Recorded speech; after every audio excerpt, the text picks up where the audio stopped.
কোনো রকম কারচুপি, কোনো রকম সহিংসতা এই নির্বাচনে হবে না, এই ব্যাপারে আপনারা নিশ্চিত থাকতে পারেন। আমি অন্তত কনফিডেন্ট।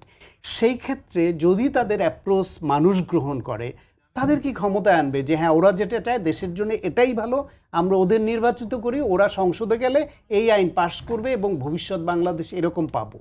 বিএনপি যদি মনে করে তাদেরটা ঠিক, জনগণ মনে করে বিএনপিকে ভোট দিবে, অথবা বিএনপি ভুল হলে তাদের রিজেক্ট করবে, এটা থাকতে হবে। এখন ধরে মনে করেন যে মানে এনসিপি ওরা খুব বেশি সঠিক, অন্যরা একটু কম সঠিক বা ভুল, কিন্তু বিএনপি বা জামাত ইসলাম মনে করছে যে না তাদেরটা ঠিক, এনসিপির কথা মতো এরকম যদি সরকার কোনো কিছু করে, নির্বাচন না দেয় বা তাদের কথা মতো দেয়, তাহলে বিএনপি নির্বাচনে যাবে না।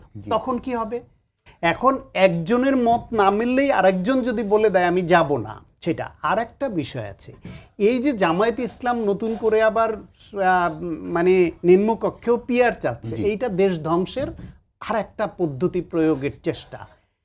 জামায়াত ইসলামের যতগুলা ঐতিহাসিক রাজনৈতিক ভুল আছে, পর্যায়ক্রমে নতুন করে এটা হইল আরেকটা বড় ভুল হবে এই পিয়ার পদ্ধতির জন্য এই আন্দোলন করা।